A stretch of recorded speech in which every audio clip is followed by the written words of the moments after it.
자, 그리고 민주당이 이처럼 지금 이재명 대표의 사법 리스크가 심화되고 있고 그것 때문에 골치가 아픈 상황인데 국민의힘은 전당대회를 앞두고 과연 누구를 뽑아야 할지를 놓고 머리가 아픕니다. 당대표 선거를 앞두고 국민의힘이 얼마나 고민이 많은지 신문 함께 보겠습니다. 주호영 원내대표가 이런 얘기를 했습니다. 윤석열 대통령을 2번이나 만난 주호영 원내대표가 당권 주자들, 당원들 성에 안 찬다, 마음에 안 든다 이거죠. 할 만한 사람이, 적임자가 없다 이런 얘기를 하는 겁니다. 왜 없냐?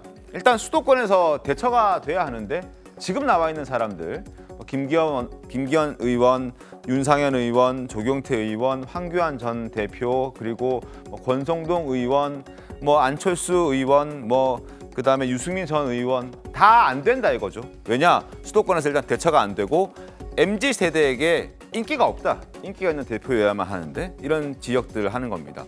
일단 국회 지역구 의석의 절반이 수도권이다. 이재명 대표를 포함해서 민주당 지도부는 다 수도권에 있는 사람들이 주류를 이루고 있다. 우리도 수도권에서 대처가 되는 대표가 뽑혀야만 한다. 두 번째 조건은 MZ 세대에게 인기 있는 대표여야 하고 공천에서 휘둘리지 않고 안정적으로 정말 공천을 잘 할 수 있는 사람이 되어야 한다. 이런 얘기를 하고 있습니다. 여기에 적합한 인물이 과연 누굴지 아마 보시는 분들 누구겠구나라고 생각할 수도 있는데 잠시 뒤에 저희가 얘기를 해보겠고 윤석열 대통령도 대선 과정에서 MZ 세대의 중요성을 강조했습니다. 자, 영상 하나 보겠습니다.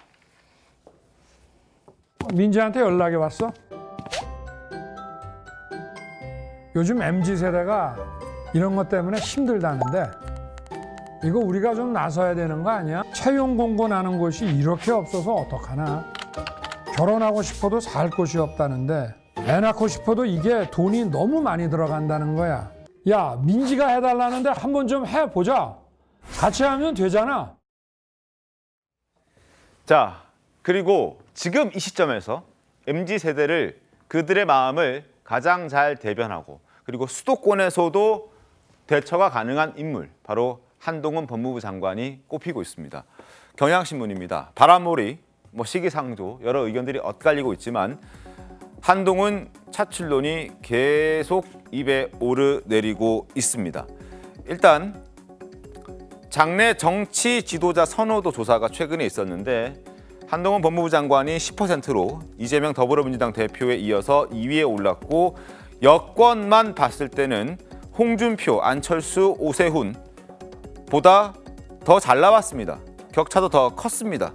그리고 국민의힘 한 핵심 관계자는 이렇게 얘기합니다. 우리 당의 취약층인 30대, 40대 여성층에서 한동훈 법무부 장관의 인기가 제일 좋다. 그래서 그게 고무적이다. 이런 얘기도 했습니다. 윤석열 대통령과 소통도 잘 되고 대중적인 인기도 높은 당권 주자가 지금 마땅치 않은데 한 장관이 이 조건을 모두 갖추고 있다는 의견도 나오고 있습니다. 자, 차기 지도자 선호도 조사 그래프는 저희가 따로 한번 더 보여드리겠습니다. 이재명 23%, 한동훈 10%, 홍준표 4%, 안철수 3%, 이낙연 3%, 오세훈, 유승민, 이준석 2%입니다. 이준석, 유승민, 오세훈, 안철수, 홍준표를 다 합쳐도 13%입니다. 한동훈과 비슷합니다. 자, 국민의힘 내부에서는 이것 때문에 한동훈 차출론을 부각시키고 있겠죠. 그러나 부정적인 의견도 적지는 않습니다. 목소리 들어보시죠. 사실 정치 경험도 없고 그런데 당대표가 가능하겠나? 저는 아직 성급한 얘기고요. 한 장관이 이제 검찰에서 옷을 벗고 법무장관 된 게 6개월 남짓밖에 안 됐잖아요. 그런데 다시 거기서 나와서 또 당대표로 한다?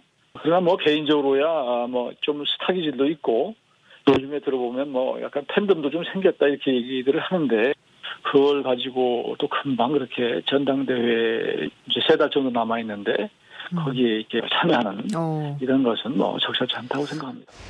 새로 이름이 오르내리는 사람이 이제 한동훈 장관인데 왜 갑자기 당대표설이 나오고 이런 얘기 왜 나오는 거죠? 저는 바람직하지 않다고 생각하고요. 한동훈 장관에 대해서 정치색을 입히는 건 좀 자제했으면 좋겠다. 아하. 정치인이 돼버리면 네. 민주당이 안 그래도 정치 검찰이라고 공격하는데 한동훈 장관 정치할 거다 이런 이야기는 당 내에서 좀 주의보를 내려줬으면 좋겠어요. 자, 최다현 변호사님, 일단 뭐 좋은 의견도 있고 아직 시기상조다, 좀 기다려라, 뭐 이런 얘기도 있긴 합니다만 한동훈 법무장관 의지가 제일 중요하지 않겠습니까? 네, 근데 한동훈 법무부 장관 입장에서는 굉장히 부담이 될 거다 이런 생각이 듭니다. 그러니까 지금 차기 정치 지도자 선호도고요. 저것은 한동훈 장관 같은 경우에는 검찰에서 법무부 장관이 됐고 지금 국무위원이지 않습니까? 아직 네. 정치에 입문을 하지 않았는데도 불구하고 거의 대선 주자급으로 지금 언급이 되고 있는 상황이에요. 근데 지금 윤 대통령 같은 경우에 그러니까 재임하게 나서 지금 6개월 정도, 7개월 정도 됐습니다. 네. 그럼에도 불구하고 지금 한동훈 장관이 벌써 차기 정치지도자 얘기가 나온다고 한다면 본인 입장에서도 그렇고 국민의 입장에서도 그렇고 좀 부담일 수밖에 없습니다. 그래서 지금 상황에서는 한동훈 장관에서는 국무위원을 최대한 잘 하고 차기 뭐 총선? 네, 총선이 더 오히려 한동훈 장관 입장에서는 더 좋은 선택이지 않을까라는 생각이 듭니다. 총선에 대해서는 뭐 이견이 없는 것 같습니다. 네. 그건 뭐 기정사실인 것 같다. 뭐 국민의힘에서도 나오는 게 무조건 좋다라고 얘기들을 하고 있기 때문에 아마 전당대회에서 좀 의견이 엇갈리는 것 같고요. 그러니까 이게 갤럽 조사잖아요. 갤럽 조사를 한번 볼 필요가 있어요. 갤럽 조사는 일정한 대상들을 쭉 놓고 누굴 좋아하느냐고 묻는 방식이 아닙니다.